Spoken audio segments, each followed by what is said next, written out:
Hello, and welcome back to another video.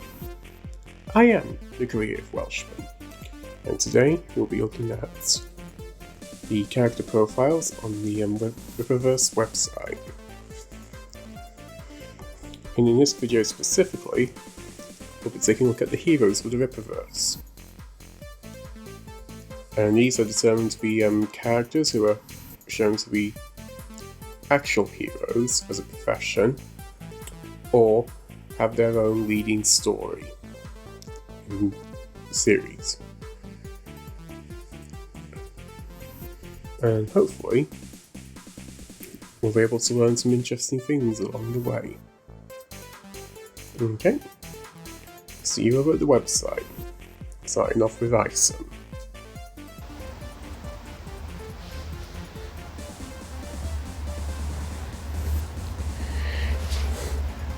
I train my body to do things people like me shouldn't be able to do. But unfortunately for me, flying ain't one of them. Avery Silman is anything but a typical hero. He's a serious, stern individual who prefers solitude over company. His confidence is palatable, and his patience for fooling around is nearly non-existent. Despite growing up in the city, Avery possesses street smarts and common sense rather than a deep understanding of technology or gadgets. Avery's history is as intriguing as his personality. Born and raised in Forspark, he had a relatively ordinary childhood. However, his adult life was marked by numerous challenges. His parents instilled in him a sense of self-reliance. Avery owns several acres of land, grows his own food, and lives a self-sufficient life. He trades and sells with the people of outside the city, reinforcing his connection to the rural life he loves. Despite his strengths, Avery is not without weaknesses, and his tendency to go rogue in team settings often lands him in trouble. He's not afraid to take on challenges, but his confidence leads him to bite off more than he can chew. Avery has a loving yet complex relationship with his younger sister, Altona, and a fondness for his niece, Vassie. His interactions with other characters such as Jessica Newman, Darren Fontano, and Cedric Guascio further enrich his narrative. He has super strength and agility. Yes, now you know what his powers are. His alter ego is Avery Silman. He first appeared in Item 1. In the space of operations is Shadow Valley, Forspark, Texas. Yeah. You can see that these are the comics he's been in so far. Items 1, 2, and Yaira 1. He made a brief appearance in Yaira 1. Yaira. People like you always fall. It was proven with him. It has been proven with me. How many more of that kind will choose freedom rather than to kneel?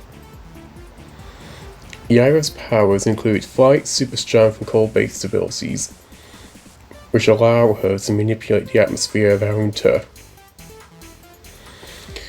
She has set up a home base in Forspark, Texas, where she's fought Brian Solari to a standstill. Yaira's interactions with other characters are often intense, such as when Avery Silman accidentally collided with her, leading to her dropping him onto a cab. Despite her complex personality and relationships, Yaira is not without her softer side, which she keeps guarded, much like her heart. She's fully aware of her beauty and doesn't shy about weaponizing it to her benefit and advantage. She's got flight, super strength, cold-based powers, and atmospheric manipulation. Her alter ego is Sally Rodell. She first appeared in Item 1, and the base of operations is Forspark, Texas. Again, these are the issues she's appeared in.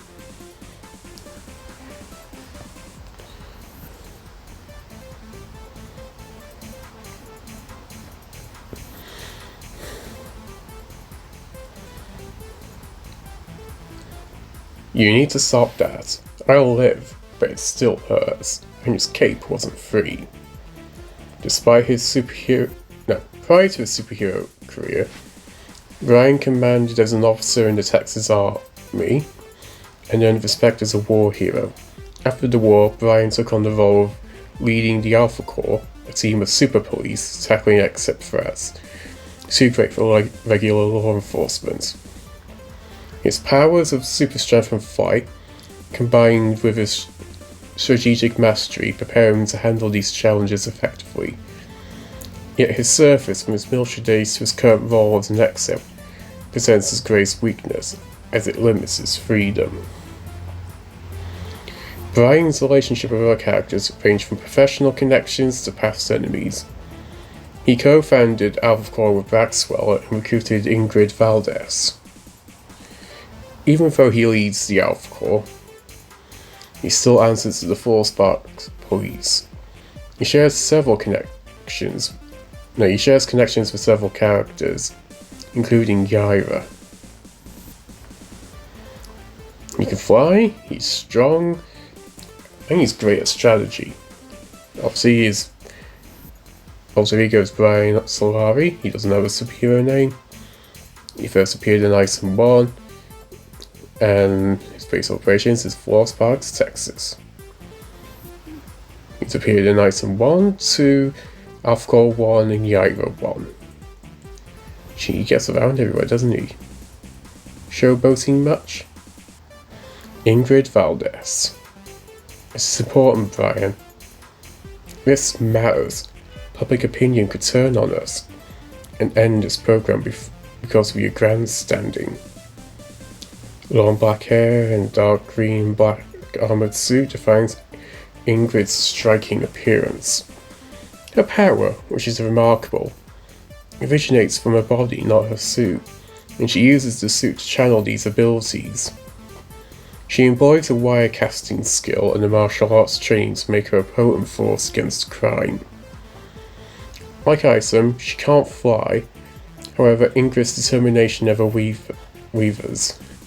Her character keeps evolving, underscoring her relentless chase for justice, and a significant contribution to the Alpha Corps series. She's a martial artist, she can make wires, and she's a detective. Again, we already know this. And she also appeared in Iceland's 1, 2, Alpha Corps 1, and Yaira 1. Maxwell. Maxwell, standing at 5'10", dons a uniform unique to the Alpha Corps. A dark green suit with a matching jacket, boasting an Alpha Corps badge on the shoulder. The jacket is waist-length and fitted. A simple black tee tucked into his dark green pants serves as his undershirt, and a dark green helmet with a blackish visor completes his outfit. Hiding the top half of his face and exposing only his mouth and chin, the latter adorned with a patch of hair. The short black hair peeks out from underneath his helmet. Maxwell's a man of few words. Dedicates himself to the job with focus. Dreams of joining the police force filled his childhood. But the discovery of his abilities dramatically changed his life. He co-founded the Alpha Corps with Brian Solari, marking a significant turning point in his life. Flight and durability are powers that Maxwell possesses, aiding him in his ventures. However, his weaknesses and fears still remain a mystery, adding a layer of intrigue to his character. His relationships with other characters enrich his persona. He maintains a strong bond with Brian Solari, his partner in establishing Alpha Corps. Maxwell also brought Ingrid Valdez into Alpha Corps, showing his faith in her capabilities. Interestingly, he doesn't have super strength. So, it's possible that his immense strength comes from the speed that he can fly at, making it into a force multiplier for his physical attacks. Coupled that with his durability, he can take the G-forces. Obviously his name is Jeremiah Braxwell. Appeared in Item 1, 45 sexes. Yep. Appears in the first 4 comics so far released. Blood Roof. I know that my family carries a cursed bloodline. We are made to face the damned. Our blood makes us special. Now, she first appeared in Item 2. That line of dialogue never appeared in Item 2. It's likely to appear in Blood Roof 1. Physically, Sydney is an athletic beauty standing at 5'9" tall and weighing 132 pounds. She's often seen in black and red leather, alien hunting attire, and family heirloom hats. The strong exterior conceals a kind and curious nature. Sydney's powers are inherited from her bloodline and allow her to manipulate blood to perform various feats. Despite being a potent blood witch, her powers come at the cost of her strength, sometimes leading to fainting and blood loss. Basically, after a while she becomes anemic due to the lack of blood and iron in her system. Which does kind of make sense, so she has to be very tactical to use her powers, in my opinion. So she's not a Russian first, think later type of person. The exact opposite. Her abilities: blood manipulation and magic. She first appeared in Item 2. Her base of operations is Bloodroof Castle, near the Saddlepack Mountains in Texas. Item 2 and of course Bloodroof 1. Coming soon. Larry Shungai.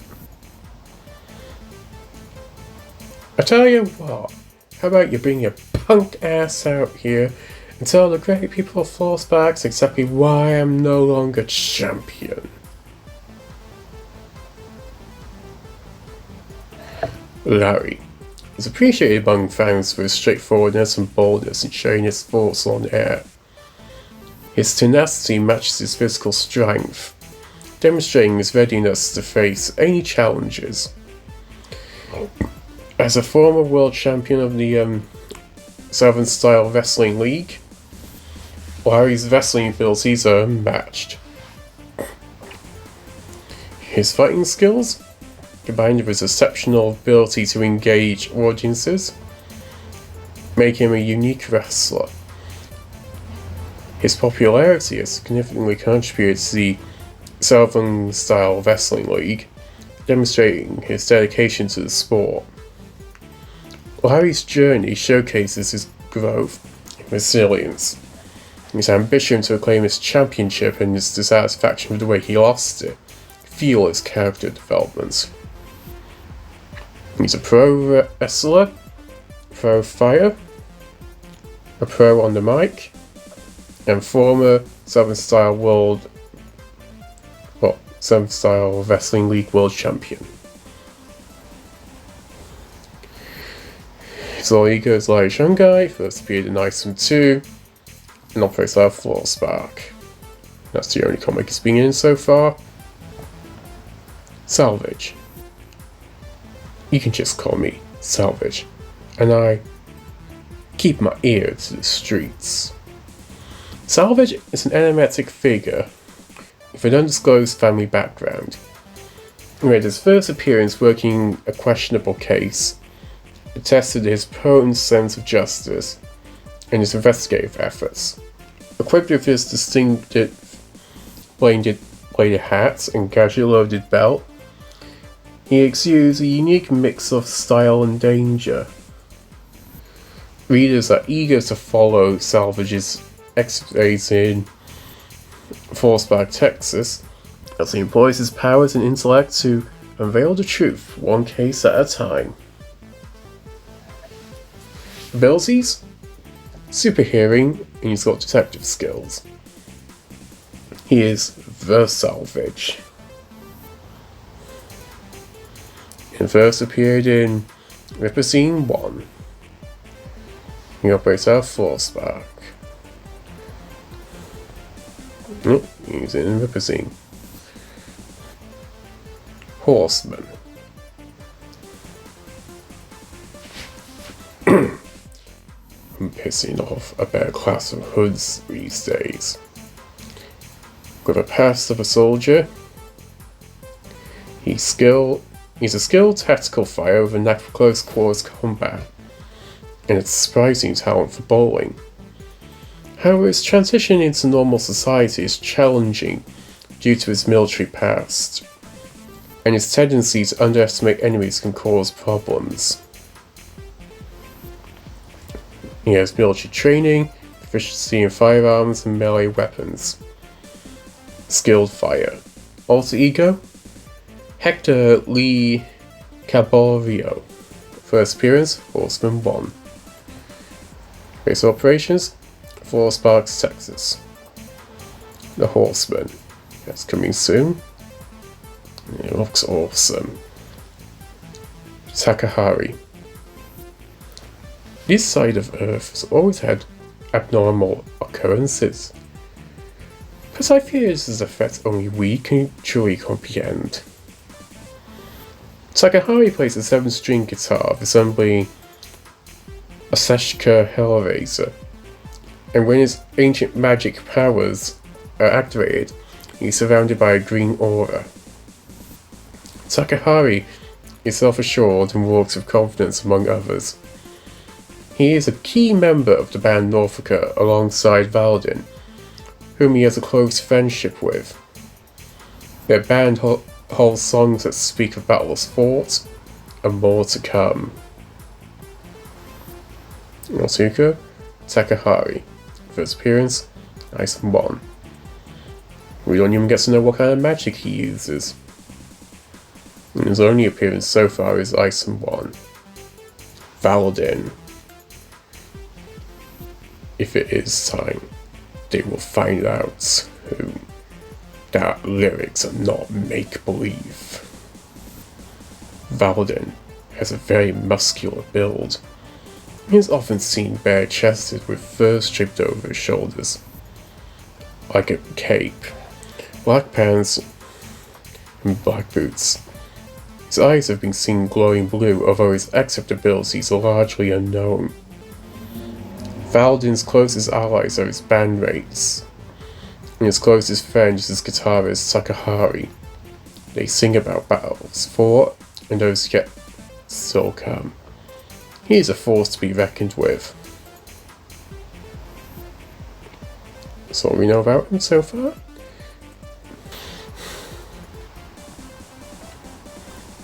Gooding.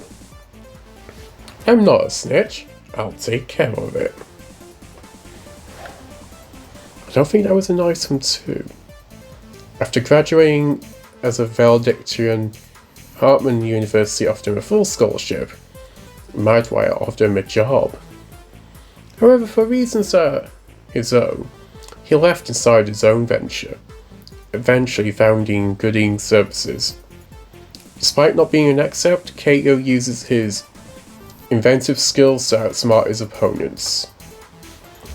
While his genius mind serves as his greatest asset, his weaknesses include limited physical strength and a tendency to work alone. Despite his challenges, Kato continues evolving, fighting for righteousness. Genius level intellect, inventor, and scientist. Interesting. Before the reveal that his name was Kato Gooding, they kept referring to him as Kudos Gooding. Apparently Mike Bound chose a different first name for him. So, it's interesting. He first appeared in Item 2. Base of operations is Fort Sparks, Texas.